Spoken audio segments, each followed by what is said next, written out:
Welcome back, boys and girls, to the second half. And here we have Santos Van Hammerstein, luckily, is getting back up. He's back on the pitch, and he is kicking off to the Goblins. And he gets a quick snap. That's not great. That means that we're going to have trolls all up in our shit. Mm-hmm.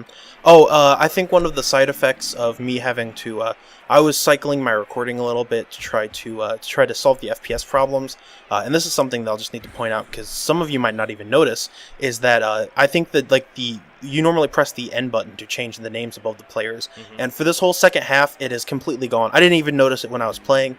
Hopefully, that's not a big deal for you guys. Sorry. It's kind of obvious who the one of the lucky things is that for both of these teams, the positionals are kind of obvious because the Pogor is on a giant stick, and the Looney has a giant fuck-off chainsaw, and the trolls are like 10 feet tall. Jesus Christ, Tweedledee is like the man. That fucking troll. His partner Clyde is the opposite of the man. Yeah, he's not the man. Agent was telling me that Clyde has piling on, which is a skill that after you knock a player down, you can choose to take yourself to the ground. You don't roll an armor break against yourself, but if you punch a player and you don't break his armor, or you don't like the whatever injury roll that you do to him, you can choose to bring yourself to the ground, essentially dogpile, just bring the people's elbow down on your opponent, and re-roll that injury roll or that armor break roll. So normally in Cyanide, that is set to always be on. So no matter what you do, every time you punch somebody, you're taking yourself to the ground, which isn't good on a team where the players have to. And that's, whatever. Chainsaw KO, big deal. But he's leaving him within range of the Hyper Wolf, so we're gonna set up to push pretty hard on the ball and go take out that chainsaw. But like I was saying, you probably don't want to always pile on with a player who has to roll dice to even stand up off the ground. Yeah, it's not great. And that hasn't even happened yet. We haven't even had a case. I probably wouldn't have taken piling on in the first place, just because a 2-strength team needs guards so much. Yeah.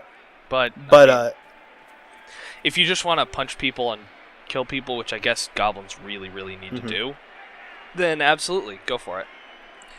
Oh, and I decided halfway through setting up for this turn that instead I wanted the ball instead of taking the chainsaw. So Cyanide really likes you to roll dice, by the way. I'd just like to note that the first thing was like, hey, this ghoul should dodge through 5 tackle zones 4 times.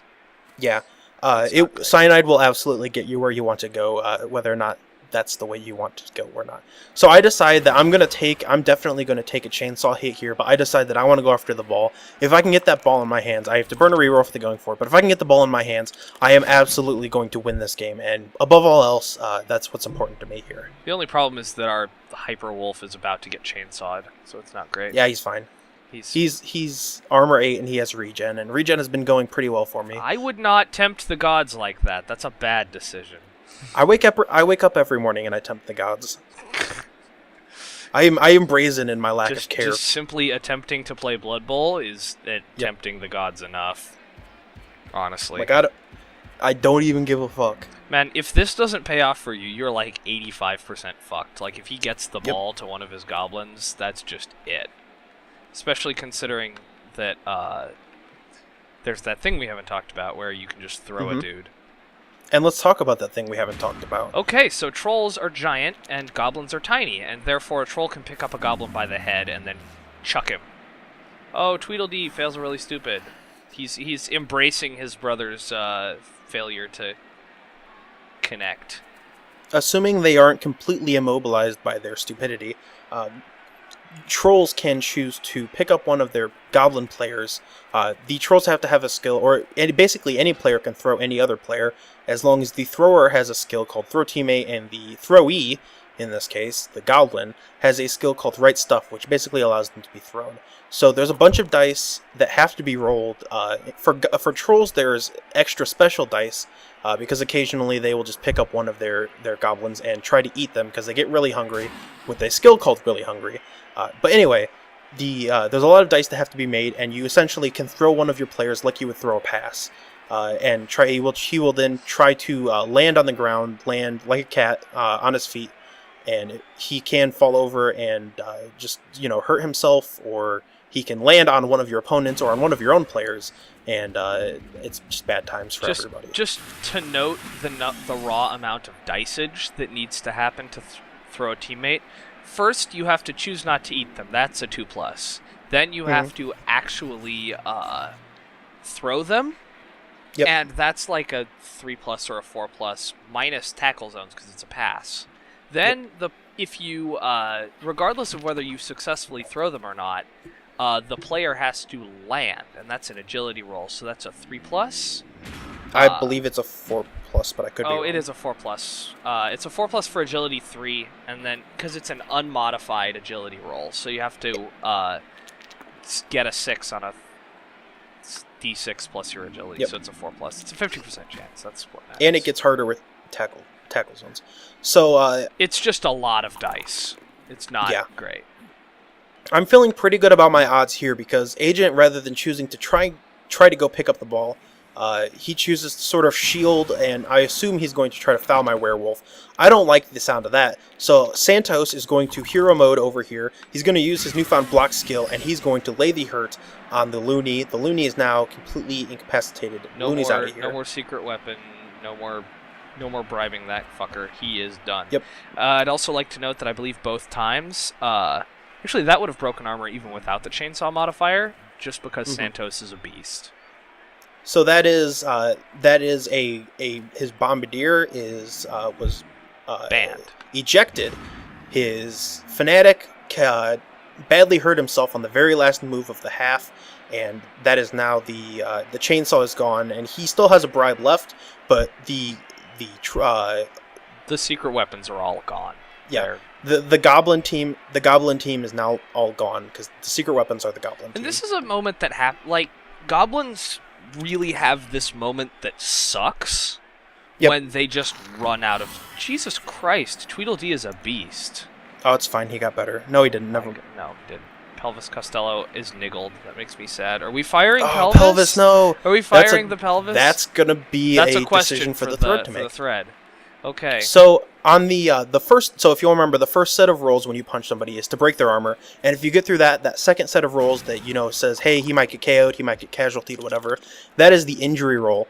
And in this case, we have our first serious injury of the thread, and instead of being minus movement or whatever, we get what's called the niggle. So when he gets his armor broken, he gets punched, which zombies are pretty prone to do. Whenever that injury roll gets rolled, he gets a +1 against him. So it makes him even more likely to get KO'd or to get casualtied. So he is a super cheap unit at only 40k team value, or $40k dollars or Blood Bowl money, however you want to say it. So that's going to be a decision that you guys are going to have to make. What do we do with Pelvis? A bit of a coin flip because, he's cheap, so we don't care if he goes out, but at the same time, he's cheap, so he's easy to replace. So, yep. And then on the other hand, he's named Pelvis Costello. We can't have that magic back. Unfortunately, he is my favorite zombie. Favorite. I think I've made that pretty well known. Why couldn't it have been Frankencastle? Well, that's true. Why couldn't it have been Frankie? Frankie's a useless fucker. At this point, he's going to be dead in 2 matches. That's good. Frankencastle I guess 3 matches. He'll get missed next game, and then after that he'll die. Yeah, he was badly hurt. He's fine. Mm-hmm.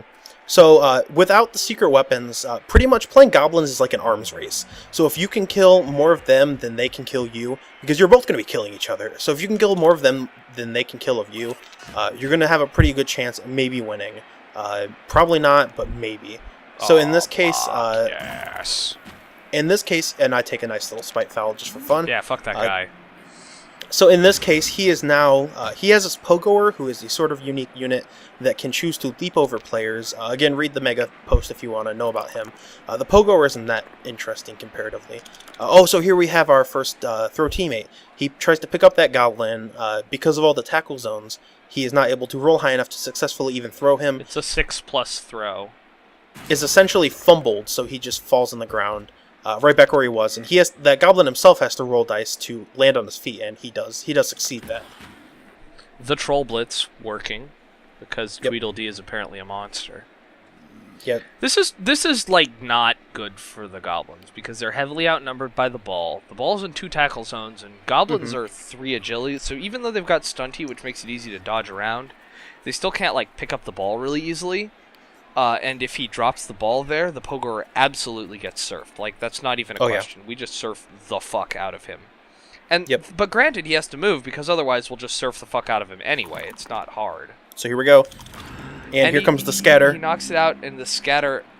Oh, what a scatter. Oh my god. So here we go. What a scatter. I'm pretty damn happy with that scatter. I'm pretty damn happy with this match. Yeah. I'm also pretty damn happy that we're going to see some surfs. I swear to God, surfing doesn't happen as often as... Are you going to double surf? I don't... No spoilers. Oh my god. I don't want that. See, if I could straight up surf that. So this is the Flesh Prince's game, man. He's like protecting the ball and. Are you finally going to respect the FP? No. Beef Slab is the man. Okay. So anyway, like surfing goblins is sort of a waste of time. Well, it's not a waste of time. It's just I could better be served punching those goblins and trying to. With their squishy 7 armor value, I could be trying to kill them. Is fucking cathartic, man. So there we go. I was definitely going to surf that Pogorer because I don't want him in the match. With that Pogorer out, I've pretty much won. Yeah, the goblins are fucked. Without it's going to take a goddamn. It's going to take a goddamn throw teammate miracle here, a miracle play to make that happen. So I'm going to get my wolf off the sideline so I don't accidentally blitz myself into some sort of ridiculous surf situation that I know Agent is probably trying to queue up. Oh, he's definitely trying to queue it up. I'm going to play a little conservatively here, and I'm just going to go ahead and definitely burn that last reroll to pretty much guarantee the fact that we have now won this match. Absolutely. Match is won, and without any secret weapons, it's not quite as, it's not even quite as scary for us to just play the regular game. We have taken 2 casualties, but whatever. Franklin Castle's about to level. Jesus Christ. Yeah, well, he got the MVP very early on. So if you'll notice that these goblins I've been down quite a few players, but he's also been down just as many players. So he now only has, 4 goblins and his 2 trolls. Oh my god, I totally forgot. So here he goes and tries to throw his player. He has to make a roll called Always Hungry. He gets a 1 on it, and then he makes another roll, and he gets a 1 on that, and he eats his player. Clyde, you fucker. Clyde, the worst troll. Clyde is the shittiest troll ever. He picks up that goblin, forgets what he's doing, sees a delicious goblin in his hands, and just shoves him right down his throat. That goblin is now dead. You can see him in the casualty box, but he is now dead. The worst part is that that's a 1 in 36 chance because it's a 1 in 6 to Always Hungry, and then it's a 1 in 6 to, oh my god. And then it's a 1 in 6 for the goblin to get eaten. So, this fucking sucks. I feel bad for Agent here because, this game fucking sucks. Yeah. Are you going to surf that goblin? Yes. Well, maybe. I'm going to take the block if I get it, and here I do, because I want that SPP. So here is Dr. White. Dr. White has 0 SPP. I'm going to be doing something here. It's not necessarily farming SPP, but it is wisely distributing my star player points. So it takes 6 star player points to level up, to get your first level up. Right now, Dr. White has 0. If he were to get MVP by any random chance, he would at this point, he wouldn't get to level because he doesn't have any SPP. But if I can get him a touchdown, that gets him the 3, and that gets him halfway there. So at that point, if he gets that MVP, then he gets the level. Or even if he just gets another touchdown at some point later, he gets the level. So rather than giving Santos another touchdown and getting him even closer to his next level, in this case, I'm going to choose to distribute my SPP a little better. If by distribute your SPP you mean totally fuck it up, then yes. That's absolutely what you're going to do. In any other situation, I would be a little afraid of the fact that the ball is there because I'm going to be picking this ball up, and if I fail it, it could scatter out of bounds. But in this case, how few players are on the pitch. There's 2 goblins and 2 trolls, and 3 goblins and 2 trolls, and Tweedledee can't even get up, so he wastes the blitz. This actually fucking sucks. It's not good. This sucks pretty hard. So it is my 2 flesh golems against his 2 trolls. He has a strength advantage, but he also has a stupid advantage. In this case, he is 2-0 on his really stupid rolls. Yeah. And the dumb brothers. God. They fuck it up equally. It's okay, we got this, boys. So we're going to play very conservatively. You outsmarted him. Yeah, I outsmarted him, so to speak. So we're going to play really conservatively. We're going to protect against the possibility that the ball scatters back into the field, spread our guys around, and stand next to all the goblins. Oh my God, this was still a pretty banner game for those trolls. Or by those trolls, I mean Tweedledee. Oh, we're also going to queue up a sick little dance. Oh my God! So we pick up the ball. Oh God! Watch this touchdown dance. Yes. Whites have the best touchdown dance. Doesn't happen very often, but it's always a pleasure to watch. You should. It's like the third most important reason that you should go for a white touchdown. The first is getting a touchdown. The second is getting SPP on whites. The third is that bitchin' touchdown dance. Yep. Oh, it's a riot. So here is a kickoff event that's called Riot. Basically, the fans storm the field. The fluff is that the fans storm the field, and the refs sort of lose track of what turn it is. In this case, it was turn 15, and there's sort of a random chance that the turn counter either gets moved forward a turn or backwards a turn. In this case, it gets moved forward a turn, and it is now his turn 16, so he only has one more turn to try to score here. He's going to go try for what we call the one-turn touchdown. So he's going to try to hand off to that Goblin. That Goblin is going to get thrown using throw teammate and hopefully land on his feet and sprint off towards the end zone. Doesn't even get into his hands, and it lands on the ground. That's unfortunate.